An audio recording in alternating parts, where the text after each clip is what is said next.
არავის არ ჩავრევთ შიგნით, ვინ ჩაერევა იმპერიებს ამოვიდა ჩვენთან რომ ერეოდნენ და იმათაც იგივე მოუვა თუ ვინმე მოინდომებს ჩარევას რა შენ თუ გარეთ კონკრეტულად არავის არ გულისხმობ მაგრამ ეს სამკითხაო არ არის და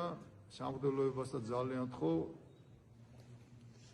კიდე ნუ ამატებენ ზედმეტ იმას ნებათა ღელვას დაგვაცად უნდა მივიღებთ იმ გადაწყვეტილებას ყველას რომ გაგახარებთ რა მთლიანად რა ყველას გაუხარდება აქ თავარია რომ მე ყველა ჩავდგეთ ღვთისმსახურში და დავეხმაროთ ერთმანეთს იმ ძიმე ტვირთვის და იმ ძიმე ჯვრის ტვირთვაში ეს ძიმე ჯვარი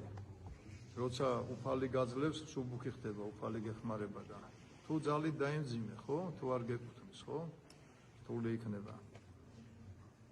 ჩვენი ეკლესია საიმედო ხელშია მერწმუნეთ არავის არ ჭირდება რა მომავალ პატრიარქს არ ჭირდება არც თავრობის დახმარება არც ოპოზიციის არც ზედმეტი იმისგან უფლისგან იქნება ყველაფერი უფლისგან იქნება და ჩვენ თუ გვიყვარს ღმერთი და პატრიარქის სიყვარული თუ გვაქვს ხო მოიქცევით ისე როგორც ეკადრება ჭეშმარიტ ქართველს ჭეშმარიტ ქრისტიანს და მე ვფიქრობ რომ აი გუშინაც სინოდზე ვიყავით და ძალიან რა ძმები შევიკრიბეთ გავიარეთ საკითხები და ყველაფერი რა გარეთ ნუღელავთ რა ყველაფერი კარგად იქნება ყველაფერი მშვიდობიანად იქნება მერწმუნეთ ყველაფერი მშვიდობიანად იქნება იმიტომ რომ იქნება იცით რომ სამი კანდიდატი უნდა იყოს სამი ღირსეულ კანდიდატს გამოვირჩევთ და იმ ღირსეული კანდიდატებიდან კიდე ღირსეულს ავირჩევთ რომელსაც არ ავირჩევთ ისინი ღირსეულები იქნებიან და რომელსაც არ გვინდა პატრიარქობა ყველა ღირსეულია მერწმუნეთ ღმერთმა დაგლოსოთ და ღმერთმა გაგახავთ იმიტომ რომ ჩვენი პატრიარქის შემდეგ პატრიარქობა ხო თუ გვერდში არ დაგიდგნენ რაზნელი იქნება წარმოიდგინეთ რა იმიტომ რომ ძალიან მაღლა საწეული მაგრამ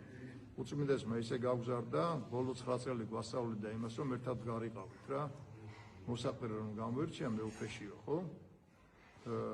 იქ ყველა საკითხს გავდიოდით ხოლმე ერთად რა თავიდან შედარებით შეზღუდული რაოდენობის ღმერთავრები ვიყავით და მე გაიზარდა ყველა შეეძლო თავის აზრი გამოეხატა და ამიტომ ძალიან ისე ვართ რა უცხოები აღარა ვართ და მაგით მიგვაჩვია იმას რომ მარტო სინოდზე კი არ ხვდებოდით ერთმანეთს ხშირად ვიკრიბებოდით ამიტომ ძმობა და მეგობრობა გვაქვს ყველას ერთმანეთთან და ეს ისაც ხო არ იქნება დაპირისპირებულობის ის არ იქნება არავითარი ის არ იქნება რა გაიმარჯვებს საქართველოს გაიმარჯვებს დედა ეკლესია და ყველა შეუდგებით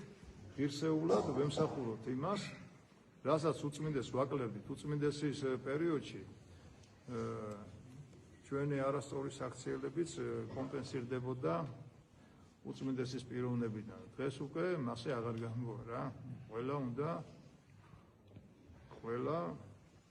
უნდა ჩვენ თავის სხვანაირად მოთხოვოთ ყველა გაიხარეთ და აი ამ ახალგაზრდებს ჭირდებათ რა ხომ ხედავთ რა როგორი იმრავლა ახალგაზრდობა ქართულ ეკლესიაში და ეს არის ერის მომავალი ამათვის ყველაფერი უნდა გავაკეთოთ რომ ამ ამაზმა თაობა და თაობებმა რა ეს აი ჩვენ შემდეგ თაობებმა ხო ლამაზ და ძლიერ ქვეყანაში იცხოვრონ ქრისტიანულ საქართველოში იცხოვრონ ჩვენ ვართ ქრისტესერი ყველა სიტუაციაში გვიცავს დღესაც ხო ხედავთ რაც არ უნდა ხდებოდეს კოვიდის დროს თქვენი ყავით უძლიერესი ისა ღმერთთან დამოკიდებულებაში არ გიღალატიათ ერთადერთი ერმა რომ აირჩია გზა და თქვენ ხართ მაგი დღესაც ხო ხედავთ რა საგიჟეთია ყველგან და ჩვენთან ღმერთი გვიფარავს ასევე დაგვიფარავს ამიტომ მესმის ისას ნებათა ღელვა ვინ იქნება ვინ არა და მაგი მეასე ხარისხოვანია მთავარია ყველა ერთად ვიყოთ თორე იმას ხო სულიწმინდა გამოგვარჩევინებს ეკლესიაში ხო სულიწმინდა მოქმედებს და ქრისტეს ეკლესია ამიტომ ქრისტეს რაც უნდა ვეძიებდეთ მაგას